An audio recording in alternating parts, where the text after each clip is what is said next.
और सज्जनों, वंदे मातरम। वंदे मातरम। आप इस समय जैसलमेर राजस्थान की जिस रेतीली जमीन पर विराजमान है, इसे भले ही कोई बंजर कहे, पर सच तो यह है कि यहाँ फूल नहीं, दुश्मन का सीना चीरने वाले शूल पैदा होते हैं।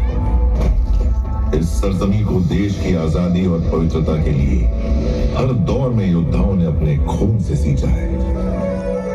मारो थारो स्थान यानी राजस्थान की इसी पावन धरती को नमन करते हुए मैं आपका स्वागत करता हूं जैसलमेर वॉर म्यूजियम में। एक ऐसा म्यूजियम जो समर्पित है भारतीय सेना और इसके वीर जवानों की शानदार परंपरा, उनके अदम्य साहस और वीरता तथा उनके अतुलनीय बलिदानों की गाथाओं के नाम। मैं साक्षी रहा हूं अपने भारत के सैनिकों की दिलेरी का। मैं साक्षी रहा हूं उन शूरवीरों के पराक्रम और बहादुरी का।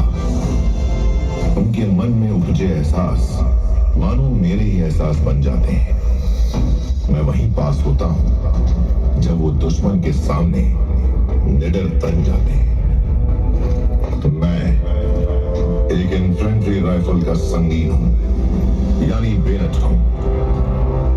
बंदूक के एकदम सामने लगा हुआ रहता हूं, चमचमाता हुआ, दुश्मन की आंखों में किसी कांटे की तरह चुभता हुआ, दुश्मन के रक्त से अपनी मातृभूमि को पवित्र करता हुआ। मैं तेज धार हूं, एक सिपाही का हथियार हूं। अपने सरों पर कफन बांधकर घर की चौखट लांघने वाले जांबाज बहादुरों के बलिदानों से दहकती दास्तान का चश्मदीद गवा रहा हूं मैं। आइए आज आप और हम अपनी जिंदगी के सफर के इस मोड़ पर दिल की गहराइयों से उन तमाम जाबाज जवानों को याद करें जिनकी अजीम कुर्बानियों और अभूतपूर्व बलिदानों की बदौलत आज वीरता के आकाश पर मेरा ये अक्स मेरे वजूद की तरह कायम है, जो आज भारतीय सेना के शूरवीरों की कहानी मेरी यानी एक बेनट की जुबानी। शहीदों की चिताओं पर जुड़ेंगे हर बरस मेले, शहीदों की चिताओं पर जुड़ेंगे हर बरस मेले। वतन पर मरने वालों का यही बाकी निशान होगा। पाकिस्तान हमारा पड़ोसी देश, जो कभी भारत का हिस्सा था, लेकिन जिसके जन्म की बुनियाद में ही भारत से नफरत की ईंट लगी हुई थी। मेरे जहन में वो यादें बार बार उठती हैं जब मेरी सरजमी पर पाकिस्तान की नापाक नजरें पड़ी। और हर बार हमारी भारतीय सेना ने अपने आत्मविश्वास, दृढ़ निश्चय और पराक्रम का परिचय देते हुए जीत का परचम लहराया है। पाकिस्तान ने शुरू से ही विकसित देशों के साथ सैनिक और आर्थिक समझौते किए। सन 1958 में जनरल अयूब खान के सत्ता में आने के बाद पाकिस्तान ने अमेरिका से अपने रिश्ते ज्यादा मजबूत बना लिए, जिस कारण उन्हें 200 Patton tank, F-86 sabre jets और अन्य आधुनिक हथियार मिले। इस वजह से पाकिस्तानी सेना की यह भ्रामक धारणा बन गई कि वे भारतीय सेना से बेहतर है और हमसे मुकाबला कर सकते हैं। होती है आजाद कौमें सर कटा देने के बाद, खौफ दिल से एकदम बिल्कुल हटा देने के बाद। वेद में लिखा यही है लिखा कुरान में, होती है आजाद कौमें सर कटा देने के बाद। जैसा कि आप सब जानते हैं, भारत और पाकिस्तान, इन दो राष्ट्रों के उदय के साथ ही पाकिस्तान एक ऐसा राष्ट्र बना जो कि दो क्षेत्रों में बटा हुआ था, जिन्हें ईस्ट पाकिस्तान और वेस्ट पाकिस्तान कहा गया। 1969 में पाकिस्तान के राष्ट्रपति अयूब खान की अगुवाई में वहां आम चुनाव करवाए गए। अयूब खान की उम्मीदों से उलट ईस्ट पाकिस्तान में आवामी लीग ने भारी बहुमत से विजय प्राप्त की। इस जीत का पाकिस्तान की सियासत पर बहुत बुरा असर पड़ा। चुनाव के नतीजे की कीमत ईस्ट पाकिस्तान को चुकानी पड़ी। ईस्ट पाकिस्तान में पाकिस्तानी सेना ने अनगिनत अत्याचार किए, लूटपाट, बलात्कार व कई हत्याओं को अंजाम दिया। की संख्या में लोग विस्थापित हुए। ईस्ट पाकिस्तान के लोगों की बगावत रोकने के लिए पाकिस्तानी आर्मी ने मार्शल लॉ की घोषणा कर दी और पाकिस्तानी अत्याचार ने नरसंहार का रूप ले लिया। ईस्ट पाकिस्तान के बंगालियों पर पाकिस्तान के अत्याचार को रोकने के लिए भारत ने मदद की। भारत के इरादों को ईस्ट पाकिस्तान में जो कामयाबी मिल रही थी वो पाकिस्तानी फौज को बिल्कुल भी बर्दाश्त नहीं हुई और भारत से बदला लेने के लिए पाकिस्तान ने पश्चिमी क्षेत्र के पंजाब और राजस्थान सेक्टर में हमला करने की साजिश रची। 1971 की भारत पाकिस्तान जंग ने इतिहास का रुख ही बदल दिया। पाकिस्तान ने रहीम यार खान में स्थित 18 इन्फेंट्री डिवीजन के 206 ब्रिगेड और 51 ब्रिगेड को राजस्थान के जैसलमेर सेक्टर में हमला करने के लिए भेजा। पाकिस्तान ने अपनी 22 कैवलरी रेजिमेंट को रामगढ़ और 38 कैवलरी रेजिमेंट को लोंगेवाला पर कब्जा करने का भी आदेश दिया। उन्होंने योजना बनाई थी कि 24 घंटे में जैसलमेर हवाई अड्डे को बर्बाद कर देना है। भारतीय सेना की ओर से राजस्थान के जोधपुर जैसलमेर सेक्टर में मोर्चा संभालने की जिम्मेदारी 12 इन्फेंट्री डिवीजन को दी गई थी, जिसका नेतृत्व कर रहे थे मेजर जनरल RF खंबाटा। 3 दिसंबर 5:30 बजे शाम को पाकिस्तानी हवाई जहाजों ने हमारे अमृतसर, पठानकोट, श्रीनगर, अवंतीपुर, उत्तरलाई, जोधपुर, अंबाला और आगरे के हवाई अड्डों पर बमबारी की। जवाबी कार्रवाई में उसी रात भारतीय वायुसेना ने पाकिस्तान के मुरीद, मिनवाली, सरगोदा, चंदेरी और मसरूर हवाई अड्डों पर हमला कर उनको बर्बाद कर दिया। 4 दिसंबर 1971 को भारतीय सेना फिर से जवाबी कार्रवाई करते हुए पाकिस्तानी इलाके में इस्लामगढ़ पर भारतीय तिरंगा लहराया। भारतीय सेना को अपनी तरफ तेजी से बढ़ते हुए देख घबराए हुए पाकिस्तान ने 1 इन्फेंट्री ब्रिगेड और लगभग 50 टैंक के साथ लोंगेवाला पर हमला बोल दिया। मेरे दिलो दिमाग में आज भी 1971 की शहादत के वो मंजर रह रह कर उभरते हैं। जो वीरता मेरे वीरों ने लोंगेवाला में दिखाई, उनका स्मरण कर मैं आज भी भावुक हो जाता हूँ। बहादुरी, जज्बे और शहादत की एक अनूठी दास्तान, कभी ना मिटने वाले निशान, जिनमें मेरी आने वाली नस्लें अपनी मंजिल तलाशेंगी। लोंगेवाला पोस्ट जैसलमेर जोधपुर के रास्ते में एक अहम संचार केंद्र है। इसी कारण दुश्मन की नजर हमेशा इस पर रही है। रेत के टीलों के कारण बॉर्डर को पार कर जाना मुमकिन हो जाता है। दुश्मन के मेरी तरफ बढ़ते इरादों को भांपते हुए और बदलती परिस्थितियों को देखते हुए ब्रिगेडियर RO खरबंदा की 45 इन्फेंट्री ब्रिगेड की 23 पंजाब रेजिमेंट जो इस इलाके में मौजूद थी, उनकी अल्फा कंपनी को लोंगेवाला की सुरक्षा की जिम्मेदारी दे दी गई। आइए चले लोंगेवाला, जहां 120 जवानों की टुकड़ी का नेतृत्व कर रहे हैं मेजर कुलदीप सिंह चांदपुरी। पोस्ट लोंगेवाला 4 दिसंबर 1971 शाम 6 बजे। धर्मवीर, जब तक हम यहाँ डिफेंस मजबूत करें, तुम अपनी पेट्रोलिंग पार्टी के साथ बॉर्डर की तरफ जाओ और दुश्मन की हरकत की खबर जल्द से जल्द दो। बिल्कुल सर। भैरव सिंह, तुम आसपास के गांव को खाली कराओ और गांव वालों को सुरक्षित पीछे ले जाओ। जी साहब। रतन सिंह, जवानों को अलर्ट करो और पोस्ट की हिफाजत की लड़ाई के लिए तैयार करो। 5 दिसंबर 1971 की रात 2 बजे दुश्मन की मीडियम गन्स ने पोस्ट पर भारी गोलाबारी शुरू कर दी। अब साफ हो गया था कि दुश्मन का मुख्य हमला लोंगेवाला पोस्ट पर ही होना है। उसी रात पेट्रोल से आई report. Delta to alpha, come in sir. Report, Alpha to Delta. This is Major Chanpuri here. Go ahead. Over. Sir, Pakistan की पूरी टैंक रेजिमेंट बड़ी तादाद में हमारे इलाके में आ चुकी है और अब वो सीधे लोंगेवाला पोस्ट की तरफ बढ़ रहे हैं। ओवर। समझ गया। इसीलिए आर्टिलरी फायरिंग हो रही है टैंक्स की आवाज को दबाने के लिए। Okay Dharmveer, well done. तुम दुश्मन पर नजर रखो और रिपोर्ट देते रहो। Over and out. सिपाही बिशनदास, अपनी टुकड़ी के साथ चारों तरफ एंटी टैंक माइंस बिछा दो। तब तक मैं कमांडिंग ऑफिसर साहब से रीएंफोर्समेंट की बात करता हूँ और एयरफोर्स बेस जैसलमेर को प्रेजेंट सिचुएशन से अवगत कराता हूँ।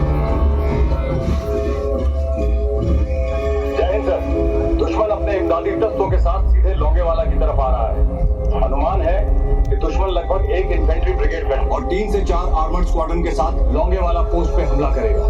I request you to send me reinforcement to strengthen my anti-tank capability. पल पल हालात नाजुक होते देख commanding officer lieutenant colonel M K. Hussain ने कंपनी की सपोर्ट में रिकॉइललेस गन की 2 टुकड़ियों को सूबेदार बचत्तर सिंह के नेतृत्व में साधेवाला से मूव करने का हुक्म दे दिया। मेजर साहब एयरफोर्स स्टेशन का एक्सचेंज लाइन पर है। Air force station Jaisalmer, base commander से बात कराओ। Hello, wing commander Bawa here. Hello, wing commander Bawa sir, this is major Chandpuri calling. Pakistani tanks are approaching towards my Longewala post. वो मेरे पोस्ट पर हमला करने वाले हैं। We need immediate air support to destroy the advancing enemy tanks. I want to help you, Major, but please understand, हमारे पास सिर्फ Hunter aircrafts हैं, जिनमें नाइट विजन फैसिलिटी नहीं है। Just hold the post for the night. I will be there at first light. All the best, Major, to you and your boys. The enemy has attacked our Longewala post. Be ready to attack at first light. None of our tanks are there, so whichever tank you see, hit them and hit them hard. Let Lord give them the strength to hold their positions. मुश्किलें तमाम होती हैं मगर हौसले हारे नहीं जाते। जिन्हें हो मंजिल का पता वो औरों के सहारे नहीं जाते। सूबेदार रतन सिंह साहब, कंपनी को फॉलो इन कराएं। जी साहब। अल्फा कंपनी के वीर जवानों, आज की रात इम्तिहान की रात है। दुश्मन हमें हमारी जमीन पर ललकार रहा है। हम सिर्फ 120 हैं, सिर्फ नहीं, हम 120 हैं। याद करो गुरु गोविंद के वचन, चिड़िया नाल जे 5 लढ़ावा ता गोविंद सिंह नाम तरावा। हर एक सिख 1.25 लाख के बराबर होता है। अरे पास 2 रास्ते हैं, पहला पीछे हट जाना और दूसरा अपनी हिम्मत से शौर्य गाथा लिखना। और मैंने फैसला किया है मैं इस पोस्ट से 1 इंच भी पीछे नहीं हटूंगा। सुबह तक हमारी एयरफोर्स भी आ जाएगी। मैं अपनी धरती दुश्मन के हाथ छोड़कर नहीं जाऊंगा। मर जाऊंगा सर, पर पीछे नहीं हटूंगा। भैरव सिंह, लड़ाइयां खुद मरकर नहीं, दुश्मन को मारकर जीती जाती हैं। जो बोले सो निहाल, सब निहाल। वाहेगुरु जी का खालसा, ते वाहेगुरु जी की फतेह।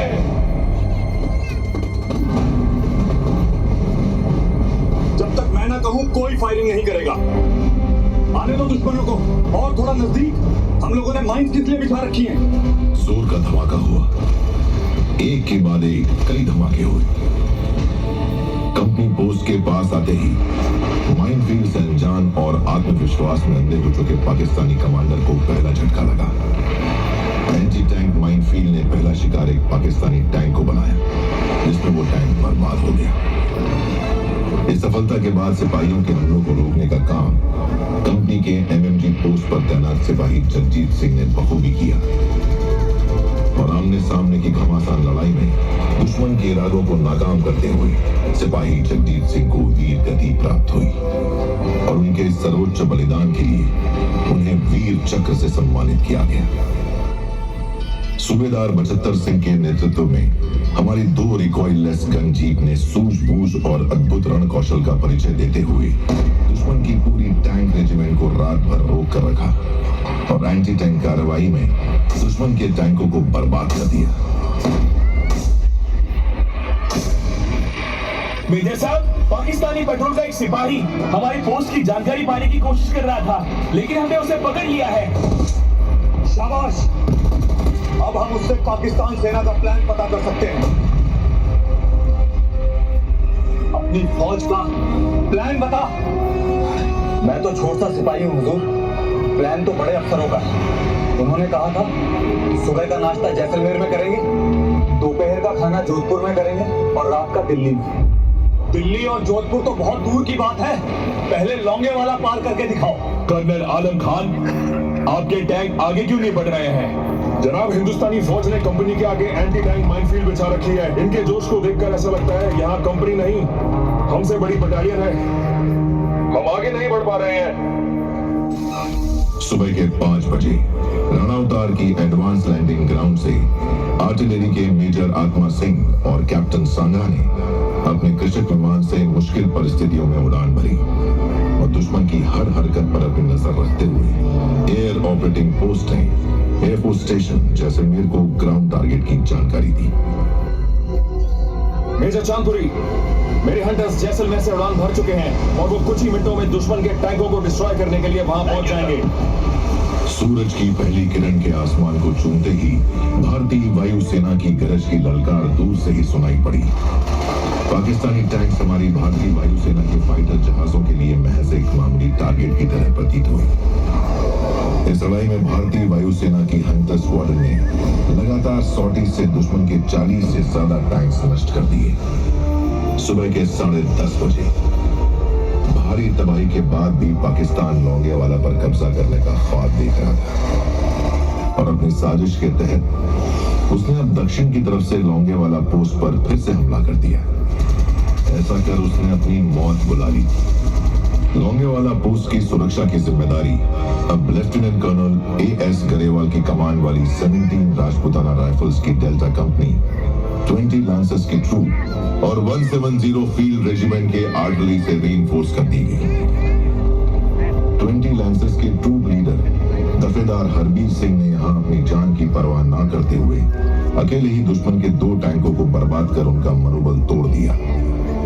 इस घमासान में दफेदार हरबीर सिंह ने अपने देश पर अपनी जान न्यौछावर कर दी।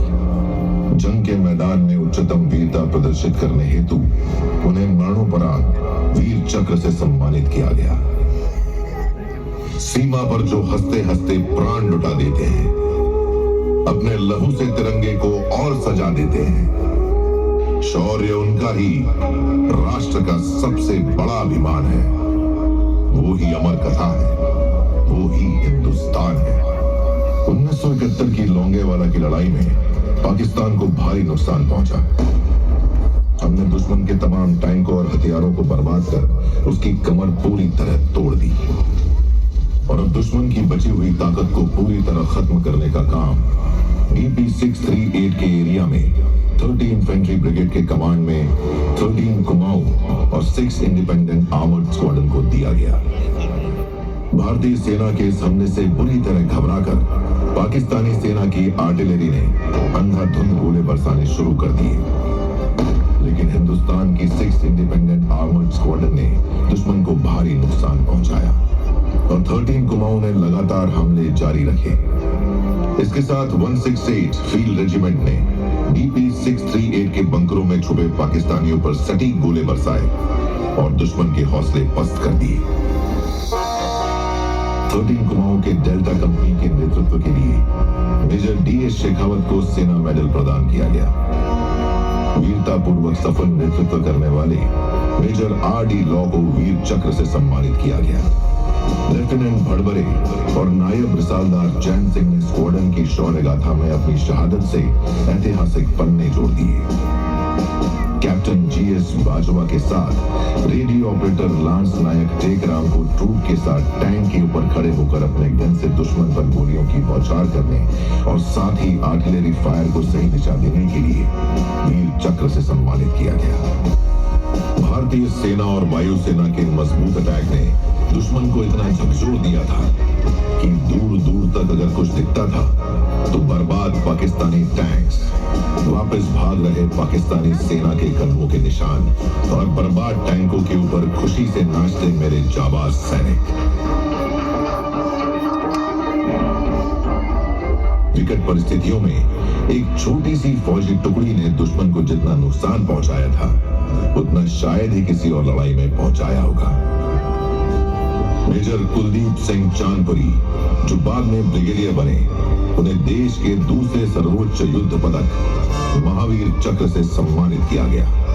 विंग कमांडर बाबा और उनके जाबाज फाइटर पायलट्स, जिसमें स्क्वाड्रन लीडर बाली, फ्लाइट लेफ्टिनेंट गोसाई, फ्लाइट लेफ्टिनेंट PK दास ने महत्वपूर्ण भूमिका निभाई।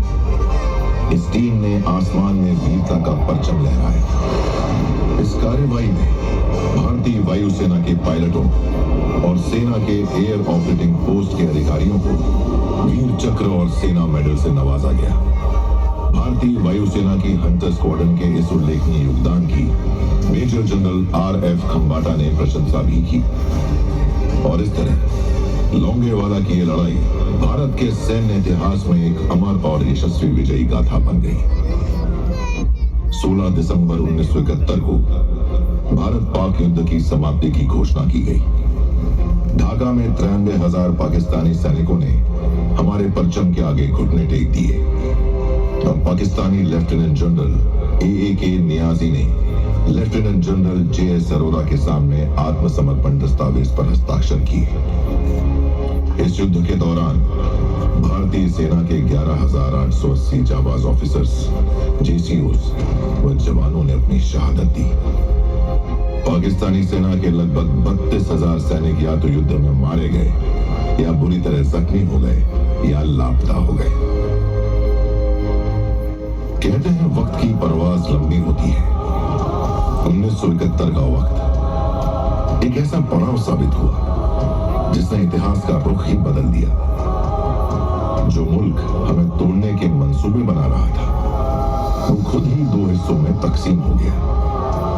लेकिन पाकिस्तान अब भी अपने नापाक इरादों को अंजाम देने की कोशिश करता रहा और उसने एक बार फिर दुस्साहस किया। साल था 1999। याद अब तक है मुझे कारगिल की दास्तान। खून की बूंदों से चमका पर्वतों का आसमान। चेहरा हर एक वीर का बलिदान रंग में दमका था। प्रेरी हिमालय का हर पत्थर यही बस कहता था। मुश्किल चुनौती है मगर कदमों को हम ना रुकने दें। शीश मातृभूमि का दुश्मन के आगे ना झुकने दें। वीरता से काम ले, तू बस विजय का नाम ले। दुश्मनों को दे मिटा, ऊंचा तिरंगा थाम ले। कारगिल की लड़ाई में भी हमारे जवानों ने दुश्मन के मंसूबों को नाकामयाब करते हुए ऑपरेशन विजय को सफल बनाया। और फिर महादेव की धरती पर 22 अप्रैल 2025 को जम्मू कश्मीर के पहलगांव में 25 भारतीय नागरिकों और एक नेपाली नागरिक की निर्मम हत्या कर दी गई। घटना के तुरंत बाद भारत सरकार ने कई डिप्लोमेटिक एक्शन लिए और साथ ही साथ मिलिट्री एक्शन के तहत पाकिस्तान के 9 टेररिस्ट टारगेट्स को निशाना बनाया। पाकिस्तान की तरफ से ड्रोन और मिसाइल हमलों की कोशिश भी हुई, लेकिन भारतीय एयर डिफेंस ने उसे विफल कर दिया। आतंकवाद के खिलाफ हमारा ऑपरेशन सिंदूर सफल रहा और दुनिया के लिए एक मिसाल बना। भारत की ओर नजर उठाने का एक ही अंजाम होगा, तबाही, विनाश और महाविनाश। जिन मुहिम मारा दिन मुहिम मारे। हमारी सेनाओं ने ऑपरेशन सिंदूर लॉन्च करके आतंकियों को करारा जवाब दिया। आप इस वक्त जहां बैठे हैं, पाकिस्तान ने वहां भी अपने ड्रोन और मिसाइल से ऑपरेशन सिंदूर के दौरान काफी हमले किए, परंतु भारतीय सेना ने दुश्मन के नापाक मंसूबों को नाकामयाब कर अपनी अदम्य वीरता को साबित किया कि कोई शत्रु यहां सफल नहीं हो सकता। भारतीय सेना का लक्ष्य विकसित भारत 2047 के सपने को साकार करना है। सेना अब सिर्फ देश की सीमाओं की रक्षा ही नहीं कर रही है, बल्कि दुनिया भर में भारत की ताकत, साहस और तकनीकी उत्कृष्टता का प्रतीक बन गई है। हमारी सीमाओं के पहरेदार, हमारी सरहदों के निगहबान, मुल्क की अमन शांति के रखवाले, भारत माता के सुरक्षा कवच, जांबाज जवानों को सलाम। सलाम उन माओं को जिन्होंने अपनी कोख से ऐसे वीर सपूतों को पैदा किया। सलाम उन मासूमों को जिन्होंने कच्ची उम्र में मुल्क की खुशहाली की खातिर यतीमी की चादर ओढ़ ली। सलाम उन बूढ़े माँ बापों को जिन्होंने अपने लगते जिगर को मोर्चे पर डटे रहने के लिए रुखसत किया है। सलाम उन बूढ़े कंधों को जिन्होंने अपने लाल को कंधा दिया। आप सभी को मेरा तहे दिल से सलाम। मुझे गर्व है आप सभी पर। मुझे गर्व है अपने सैनिकों पर। मुझे गर्व है अपने सारे देश पर कि यहां हर एक मौजूद देशवासी के जहन में अपने देश प्रेम की ज्वाला जीवित है और वादा करें कि इसे कभी मिटने नहीं देंगे, इस आग को कभी धीमा नहीं पड़ने देंगे। और अंत में मेरी यही दुआ है कि मेरा देश अमर रहे, मेरा देश खुशहाल रहे और मेरी भारत मां के बहादुर शूरवीर हमेशा विजयी रहे। जय हिंद। जय हिंद। भारत माता की जय। जय।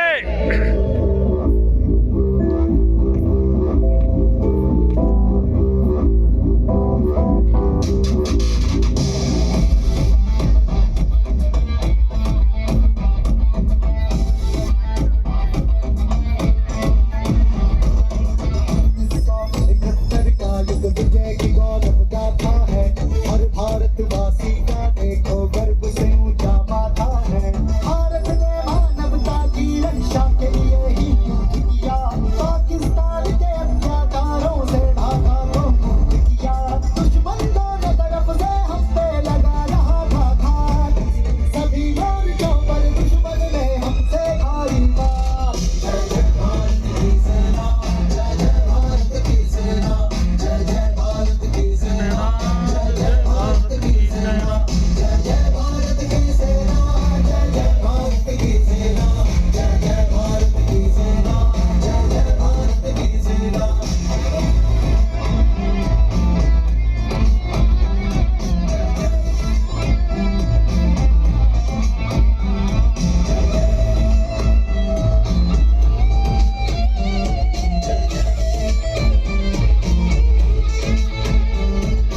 मौत मिटा न सकी हमें, उसकी क्या औकात है। लिपट तिरंगे में जाना अपने लिए बारात है। जहाँ नजर दौड़ाओगे हमको हर पल पाओगे, भारत माँ की सेवा का सबक सदा दोहराओगे। हम जवान भारत माँ की अगर अमर संतान है, परिवारों की परंपरा ही बस अपनी पहचान है। जय जय भारत की सेना, जय जय भारत की सेना, जय जय भारत की सेना, जय जय भारत की सेना, जय जय भारत की सेना, जय जय भारत की सेना, जय जय भारत की सेना, जय जय भारत की सेना।